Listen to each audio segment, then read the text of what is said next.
Bismillahirrahmanirrahim. Dear teachers, students, and viewers, Assalamu alaikum. We are learning periodic table, which is a chapter of Science Book 8. Today, we'll learn the concepts about this chapter through correct and incorrect statements. There will be about 30 incorrect statements which will correct, and through those statements will understand the concepts. So the first statement is, which is incorrect, we'll correct it. Graphite is a form of carbon that is a very poor conductor of electricity. आपको पता है कि ये incorrect है, क्योंकि हमने पढ़ा है पिछले लेक्चर में कि ग्रेफाइट एक कार्बन की फॉर्म है, जैसे डायमंड कार्बन की एक शक्ल है, ग्रेफाइट भी कार्बन की शक्ल है। ये नॉन मेटल है, मगर ये बहुत अच्छी कंडक्टर है इलेक्ट्रिसिटी की। ठीक है, तो ग्रेफाइट, इसको करेक्ट करते हैं। Graphite is form of carbon that is a good conductor of electricity. वहां पे लिखा था very poor conductor, no, it is a good conductor of electricity. इसमें से इलेक्ट्रिसिटी बड़ी आसानी से गुजर जाती है। इलेक्ट्रिक करंट जो है ग्रेफाइट में से बड़ी आसानी से गुजर जाता है। नेक्स्ट, अच्छा, ये जो आप देख रहे हैं नंबर 91, 92, 93, ये इस तरह है कि 30 क्वेश्चंस ईच। पहले हमने MCQs 30 किए थे, फिर हमने फिल इन द ब्लैंक्स 30 किए थे, 60 हो गए, फिर हमने ट्रू एंड फॉल्स अभी पीछे 30 किए, तो 90 हो गए। तो अब 90 से ऑनवर्ड हम करेक्ट इनकरेक्ट पे जा रहे हैं। ठीक है, incorrect. Diamond is a very soft form of carbon used to cushion fragile materials. जी, ये incorrect statement है। Very soft form of carbon नहीं है। इस जमीन के ऊपर जो हार्डेस्ट मटेरियल है वो डायमंड है। इससे मजीद, इससे ज्यादा हार्ड और कोई चीज नहीं है। तो ये सॉफ्ट गलत है, ये हार्ड है, और that is use to cushion fragile materials गलत है। क्या मतलब है कुशन फ्रेजाइल मटेरियल्स? फ्रेजाइल क्या होते हैं? जो नज़म, जो नाजुक चीजें होती हैं उनको फ्रेजाइल मटेरियल्स कहते हैं। तो जो टूटने वाली होती हैं, जैसे शीशे के गिलास हैं, कप हैं चाय के पीने वाले, उनको जिसमें पैक करते हैं, ठीक है, वो मटेरियल जो होता है वो कुशन होता है। ठीक है, तो इसलिए वो कहते हैं कि इसको डायमंड को एज ए कुशन यूज कर रहे हैं। नो, ये तो इतना हार्ड है, इसको कुशन यूज करेंगे ये तो तोड़ देगा उसको, इसके अंदर जो चीज होगी उसको। ठीक, तो diamond is a hardest natural substance. Hardest यानी इससे हार्ड और कोई है ही नहीं। Natural substance on earth and is use to cut glass. शीशे को कोई और चीज नहीं काटती, डायमंड को इस्तेमाल किया जाता है शीशे को काटने के लिए। सॉरी। नेक्स्ट इनकरेक्ट स्टेटमेंट है, diamond has a dull appearance. नहीं, डल नहीं है ये, तो इसकी तो बड़ी शाइनी अपीयरेंस होती है, बहुत ये चमकता है। ठीक है, तो diamond has a dull appearance and is used exclusively in construction. Construction में, बिल्डिंग बनाने में डायमंड का क्या काम है भाई? कुछ नहीं है, तो डल भी नहीं है। तो diamond is a shiny matter, dull नहीं। शाइनी और डल जो है एक दूसरे के एंटोनिम है, अपोजिट वर्ड्स हैं। डल वो होता है जो चमकदार ना हो, गैर चमकदार। शाइनी चमकदार था, तो शाइनी मैटर है and is widely used in jewellery. Diamond के जो अमीर लोग हैं वो डायमंड की अंगूठियां भी बनाते हैं, ज्वेलरी में इस्तेमाल करते हैं। ठीक है, नेकलेसेस में भी डायमंड यूज होते हैं। तो ये इसको ज्वेलरी में यूज किया जाता है, कंस्ट्रक्शन में नहीं यूज किया जाता। और ये डल मटेरियल नहीं है, शाइनी मटेरियल है। नेक्स्ट इनकरेक्ट स्टेटमेंट है जी, lead pencils contain actual metallic lead mixed with clay inside them. Lead pencils में वो कहता है कि हम जो लेड है उसको क्ले के साथ मिक्स करते हैं। नहीं, लेड जिसका के सिंबल PB है, प्लम्बम, वो इसमें यूज नहीं होता। ग्रेफाइट में हम क्ले मिक्स करते हैं, तो वो जो मटेरियल बनता है उसकी फिर हम लेड पेंसिल बनाते हैं, जैसे बच्चे लिखते हैं, जिसको फिर इरेज भी किया जाता है इरेजर से। ठीक है, तो lead pencils contain graphite mixed with clay. ठीक है, लेड को नहीं मिक्स करते। नेक्स्ट इनकरेक्ट स्टेटमेंट है phosphorus is heavily used in the manufacture of liquid thermometers. नहीं, लिक्विड थर्मामीटर में तो आप यूज क्या करते हैं? थर्मामीटर में क्या चीज यूज करते हैं? मर्करी यूज करते हैं, फास्फोरस तो यूज नहीं करते। फास्फोरस तो आप ये जो माचिस होती है उसकी जो तीली है, मैच स्टिक, उसके आगे जो चीज लगी होती है, जो जो जो इग्नाइट होती है, जब उसको आप रब करते हैं, तो रब करने के बाद हीट से जब वो जो चीज इग्नाइट होती है वो फास्फोरस होती है, जो बर्न होती है, जलती है, वो फास्फोरस होती है ऑक्सीजन में, क्योंकि एयर में ऑक्सीजन है। जब उसको ऑक्सीजन मिलती है, उसको रब होती है, तो वो जलती है। तो वो किसी थर्मामीटर वगैरह में यूज नहीं होती। Phosphorus is used in the match industry, match sticks, माचिस के आगे। ठीक है, वो मैच स्टिक के आगे, माचिस की तीली जो है उसके आगे जो लगा होता है मटेरियल, वो फास्फोरस होता है। नेक्स्ट इनकरेक्ट स्टेटमेंट है जी, hydrogen gas reacts with carbon to produce vegetable ghee. नहीं, वेजिटेबल ऑयल जो है ना, ये जो आपका सरसों का तेल है, कैनोला है, ठीक है, कोकोनट है, ये वेजिटेबल ऑयल्स है ना, इनको आप इस्तेमाल करते हैं। आजकल डॉक्टर्स कहते हैं कि आप ऑयल्स इस्तेमाल करें। ठीक है, ये वेजिटेबल ऑयल्स जो हैं, इनमें हाइड्रोजन गैस मिक्स करते हैं वनस्पति घी बनाने के लिए। ये एक्चुअल लफ्ज वनस्पति है, आपकी बुक में शायद वनस्पति लिखा हुआ है, तो वर्ड है, बी नहीं है, वहां बी की जगह पे वी है, वनस्पति। तो वनस्पति लिख लें, वनस्पति लिख लें, दोनों ही ठीक है, क्योंकि हम उर्दू में वनस्पति लिखते हैं। तो वनस्पति घी बनाने के लिए आप जो वेजिटेबल ऑयल है ना, उसमें आप हाइड्रोजन गैस को मिक्स करते हैं हीट देकर। ठीक है, तो फिर वो वनस्पति घी बन जाता है।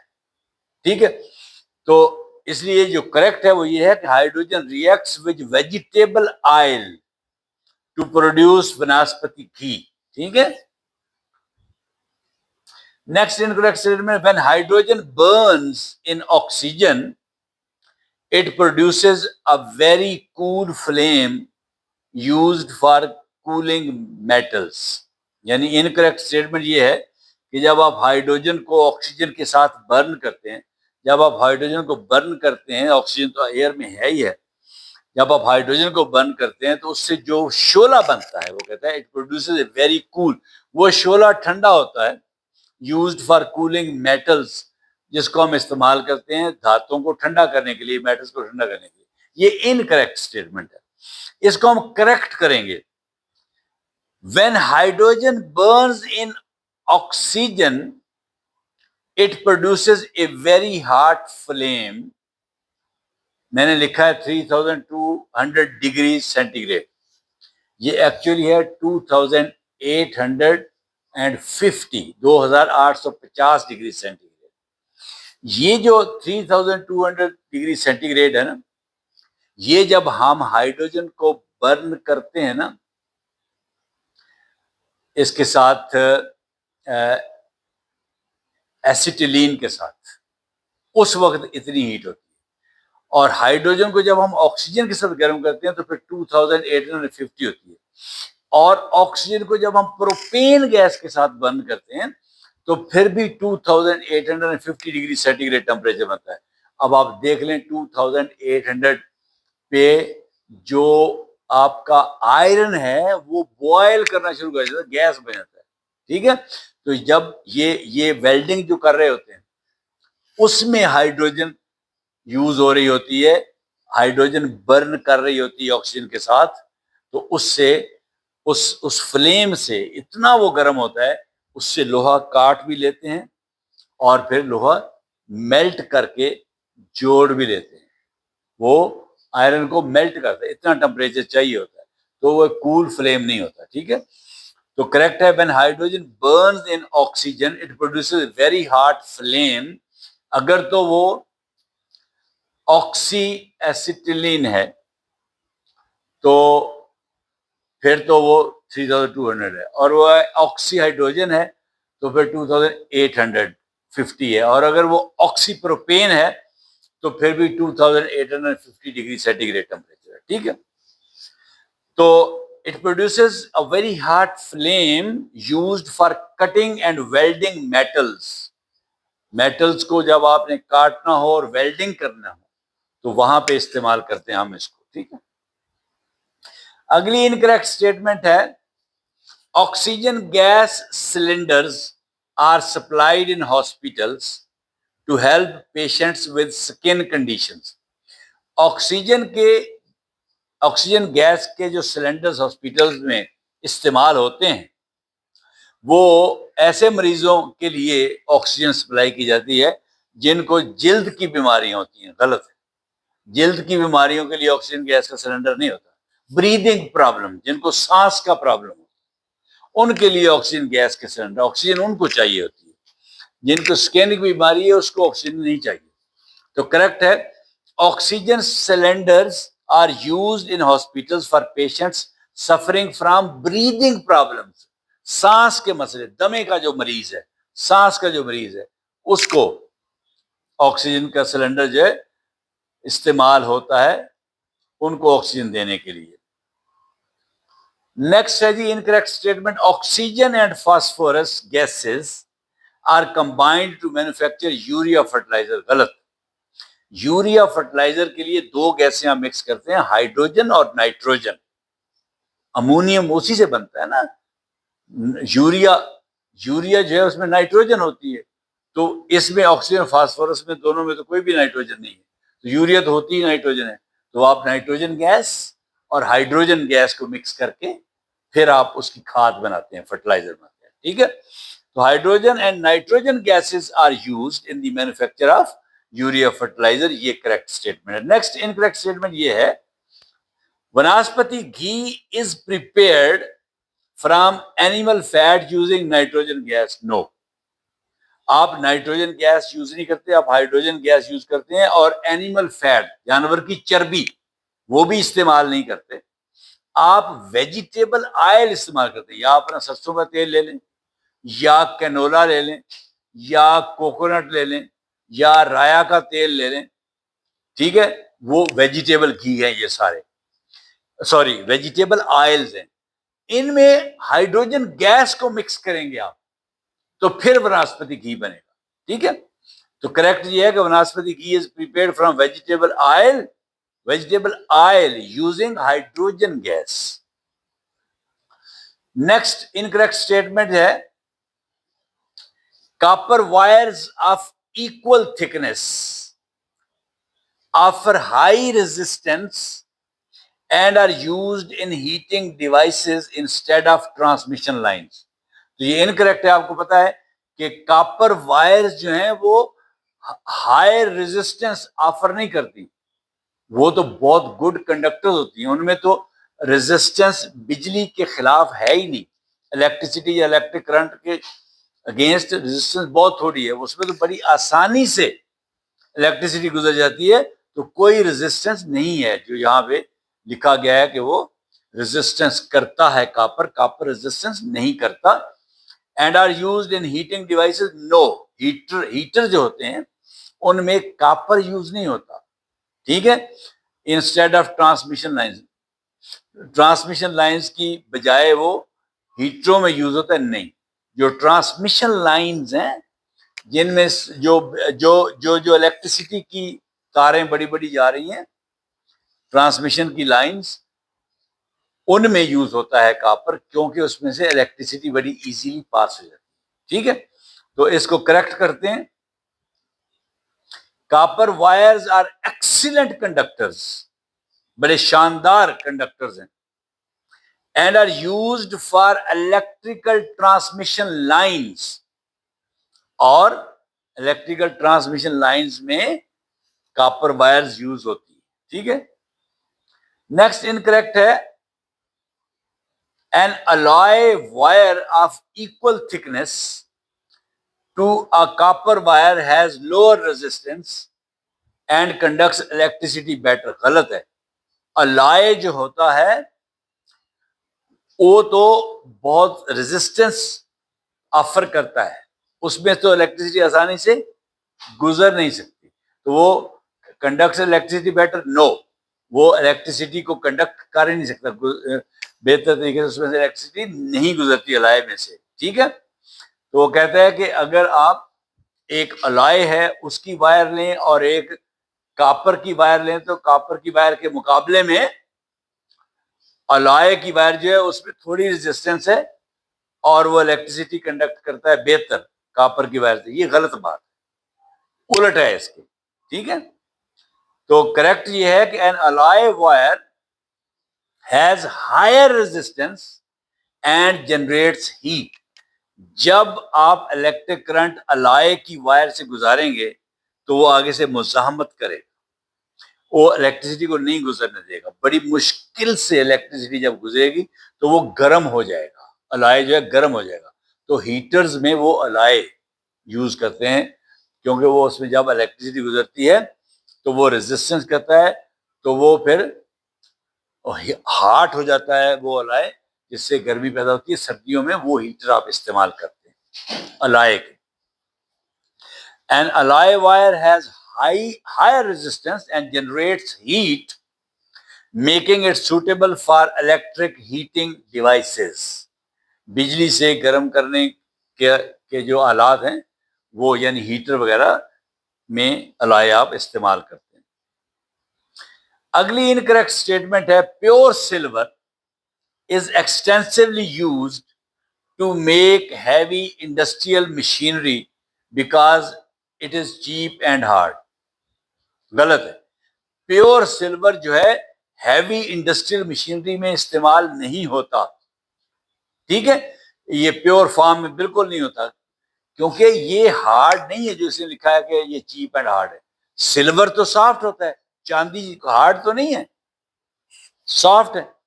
तो करेक्ट ये है, pure silver is not used in pure form because it is soft. It is used for jewelry and mirrors.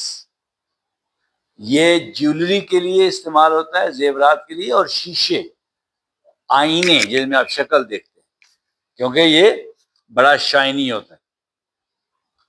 Heavy industry में इस्तेमाल नहीं होता, कोई इसके ट्रैक्टर ट्रक नहीं बनते, मशीनरी नहीं बनती बड़ी बड़ी हैवी। अगली इनकरेक्ट स्टेटमेंट है जी, liquid mercury is filled in thermometer bulbs because it is a non metal that expands uniformly. गलत है। यहां तक तो ठीक है कि liquid mercury is filled in thermometer bulbs, यहां तक ठीक है, बट आगे गलत है, because it is a non metal. No, non metal तो नहीं है, इट इज अ मेटल। ठीक है, दैट एक्सपैंड्स यूनिफॉर्मली, ये भी ठीक है बात कि ये बहुत यकसानियत से फैलता है। ठीक है, तो इसलिए ये बात इसमें गलत है कि ये नॉन मेटल है, ये मेटल है। मर्करी जो है ये मेटल है। करेक्ट करते हैं इसको। Liquid mercury is filled in thermometer bulbs because it is a liquid metal. It is a liquid metal, non metal नहीं, दैट कंडक्ट्स हीट वेल। अच्छा जी, नेक्स्ट इनकरेक्ट स्टेटमेंट है, pure metals are always preferred over alloys because alloys corrode very quickly. Wrong. Alloys तो बनाते ही इसलिए कि वो corrode ना करें, वो कोरोजन रेजिस्टेंस होते हैं, उनको जंग ना लगे, उनको मौसम की तब्दीलियों से वो खराब ना हो। ठीक है, तो ये इसका करेक्ट ये है, अलॉयज आर प्रेफर्ड, अलॉयज को इसलिए तरजीह दी जाती है because they are corrosion resistant. वो कोरोजन उनको नहीं होती, उनकी कोरोजन यानी उनको जंग वगैरह नहीं लगता, वियर एंड टियर उनकी नहीं होती अलॉयज की, इसीलिए उनको हम अलॉयज को प्रेफर करते हैं, तरजीह देते हैं, because they are corrosion resistant and stronger than pure metals. जो प्योर खालस मेटल्स हैं, आयरन, कॉपर वगैरह, उनसे ज्यादा स्ट्रांग होते हैं ये जो अलॉयज हम बनाते इसलिए कि ताकि स्ट्रेंथ बढ़ सके उस मटेरियल की और उसको रस्टिंग, क्रोजन वगैरह उसकी ना हो, जंग शंग ना। नेक्स्ट इनकरेक्ट स्टेटमेंट है the sixth and seventh periods of the periodic table are called short periods containing 8 elements each। नहीं, सिक्स्थ और सेवंथ पीरियड जो हैं ये शॉर्ट पीरियड्स नहीं है।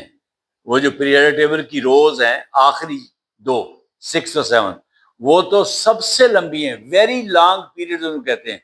हर एक में 32 एलिमेंट्स हैं, 8 नहीं, ये गलत लिखा है, करेक्ट ये है the sixth and seventh periods are called very long periods, short periods नहीं, कंटेनिंग 32 एलिमेंट्स ईच, हर एक में 32 एलिमेंट्स होते हैं। ठीक है, तो नेक्स्ट इनकरेक्ट स्टेटमेंट है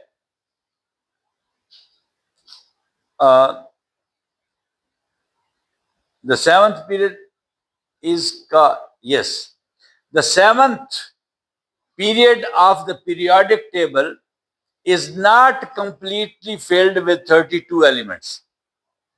जो सेवंथ पीरियड है पीरियोडिक टेबल का, वो कहते हैं उसमें 32 एलिमेंट्स पूरे नहीं होते। नहीं, गलत बात है, उसको कहते जरूर है इनकम्प्लीट पीरियड।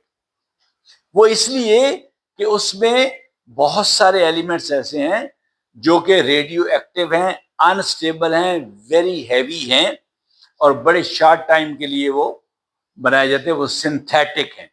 ठीक है, मोस्टली तो इसलिए उसको इनकम्प्लीट कहा जाता है। इसलिए इनकम्प्लीट नहीं कहा जाता कि उसमें 32 पूरे नहीं है, 32 पूरे हैं। 87 एटॉमिक नंबर से लेके 118 एटॉमिक नंबर तक। ठीक है, 87 क्या है? फ्रेंसियम। तो फ्रेंसियम से लेके और आखिरी ऑर्गेनिसन 118, ये 32 एलिमेंट सेवंथ पीरियड में हैं। ठीक है, तो the seventh period is called an incomplete period because the 32 elements in it are radioactive, very heavy and unstable, इसलिए इनकम्प्लीट कहा जाता है, अदरवाइज उसमें एलिमेंट्स पूरे हैं। Next incorrect, elements with atomic numbers 1 to 2 belong to the second period. नहीं, जिनका atomic number 1 और 2 है, वो दो एलिमेंट्स जो हैं वो फर्स्ट पीरियड को बिलोंग करते हैं। ठीक है, फर्स्ट पीरियड जो कि शॉर्ट पीरियड है, इसमें सिर्फ दो एलिमेंट है, एक हाइड्रोजन है और एक हीलियम है। तो ये जो लिखा है ना सेकंड पीरियड, ये गलत है। Elements with atomic numbers 1 to 2 यानी hydrogen and helium belong to the first period, second period नहीं, फर्स्ट पीरियड, पहली रो। नेक्स्ट इनकरेक्ट है, elements with atomic numbers 3 to 10 यानी 1 to 2 तो फर्स्ट रो थी ना, 3 to 10, अब 3 to 10 अगली रो आ गई, अगला पीरियड आ गया, are placed in the second period, are placed in the third period. Incorrect statement, no third नहीं, second period. Elements with atomic number 3 to 10 are placed in the second period, ये correct statement है, third period नहीं। Next incorrect, elements with atomic numbers 11 to 18 belong to the fourth period. नहीं, जब 10 के बाद आप 11 से सोडियम से शुरू करेंगे और 18 आर्गन तक जाएंगे तो ये थर्ड रो बनती है, फोर्थ नहीं बनती, थर्ड पीरियड बनेगा। ठीक है, तो elements with atomic numbers 11 to 18 belong to the third period. Next incorrect, The seventh period contains 8 naturally occurring elements and 24 synthetic elements. जी, वो ये इनकरेक्ट स्टेटमेंट है कि जो सेवंथ पीरियड है उसमें जो एलिमेंट्स हैं उनमें 8 जो हैं वो नेचुरली अकरिंग हैं और 24 जो है वो सिंथेटिक हैं जो साइंटिस्ट ने लेबोरेटरीज में बनाए। ये तो आपको पता है कि नेचुरली अकरिंग एलिमेंट्स टोटल जो है वो 92 हैं और बाकी 92 और कितने 118 26, तो 26 जो है वो सिंथेटिक हैं। ठीक है, अब वो कहता है कि सेवंथ पीरियड में 8 नेचुरली अकरिंग एलिमेंट्स हैं और 24 सिंथेटिक हैं। नहीं, सेवंथ पीरियड में 6 एलिमेंट्स जो हैं वो नेचुरली अकरिंग हैं, 8 नहीं 6 है। From francium to uranium, francium से लेके यूरेनियम तक एटॉमिक नंबर 87 फ्रेंसियम का है और यूरेनियम का 92 है। तो ये 6 एलिमेंट्स जो हैं ये सेवंथ पीरियड में पहले आ जाते हैं नेचुरली अकरिंग, उसके बाद एंड 26 सिंथेटिक एलिमेंट्स, और जो उसे 24 लिखा था इनकरेक्ट में वो 26 है। 26 synthetic elements from neptunium to oganesson, neptunium से लेके अगेनेसन तक 93 से लेके 118 तक जो है ये सिंथेटिक है जो लैब्स में बनाए हैं साइंटिस्ट ने। ठीक है, तो ये याद रखना है कि ये सारे जितने सिंथेटिक है सारे सेवंथ पीरियड में। ठीक है, और सेवंथ पीरियड में सिर्फ नेचुरली अकरिंग जो है वो 6 हैं। आगे जी इनकरेक्ट है ग्रुप 1 एलिमेंट्स, पहले ग्रुप में यानी हाइड्रोजन, उसके बाद लिथियम, फिर सोडियम, फिर पोटाशियम, फिर रुबिडियम, फिर सीजियम और फिर फ्रेंसियम, ये ग्रुप 1 है। ठीक है, पहला कॉलम जो group 1 elements are called alkaline earth metals, नहीं अल्कली मेटल्स कहते हैं। अल्कलाइन अर्थ मेटल्स जो है ये तो ग्रुप 2 के एलिमेंट्स को कहते हैं, मैग्नीशियम से आगे। ठीक है, तो ये इनकरेक्ट है। Group 1 elements are called alkaline earth metals because they are found in earth's crust, नहीं, group 1 elements are called alkali metals, alkaline नहीं, alkaline earth metals, alkali metals. Bracket में लिखा है group 2 are alkaline earth metals, ये alkaline earth metals जो है वो group 2 में जितने एलिमेंट्स हैं वो हैं। अगली इनकरेक्ट स्टेटमेंट है ग्रुप 18, आखिरी कॉलम जो है जिसमें सारी नेचुरल वो इनर्ट गैसेस हैं। ठीक है, जिनको नोबल गैसेस भी कहते हैं, जिनका आखिरी शेल जो है वो कंप्लीट होता है, उसमें 8 इलेक्ट्रॉन होते हैं। ठीक है, group 18 elements are called halogens, नहीं हैलोजेंस तो ग्रुप 17 वाले, because they easily form chemical bonds, no. Group 18 elements are called noble gases are inert gases because their valence shells are complete, उनका आखिरी शेल वैलेंस शेल वो complete होता है। क्या मतलब, उसके आखिरी शेल में 8 इलेक्ट्रॉन हैं। अगर आप नियॉन से शुरू करें, अगर आप हीलियम से शुरू करें तो हीलियम का आखिरी शेल ही पहला शेल है, तो उसमें 2 इलेक्ट्रॉन चाहिए उसको स्टेबल होने के लिए, वो उसके पास है। बाकी जितने हैं आगे neon, argon, krypton, xenon, radon, इन सब के वैलेंस शेल में आखिरी शेल में 8 इलेक्ट्रॉन है, इसलिए वो कंप्लीट शेल है। ये किसी के साथ रिएक्शन नहीं करती, ये गैसें, ये एलिमेंट्स किसी के साथ रिएक्शन नहीं करते क्योंकि ये स्टेबल होते हैं। आखिरी शेल में जिसके 8 इलेक्ट्रॉन होंगे वो स्टेबल एलिमेंट होगा।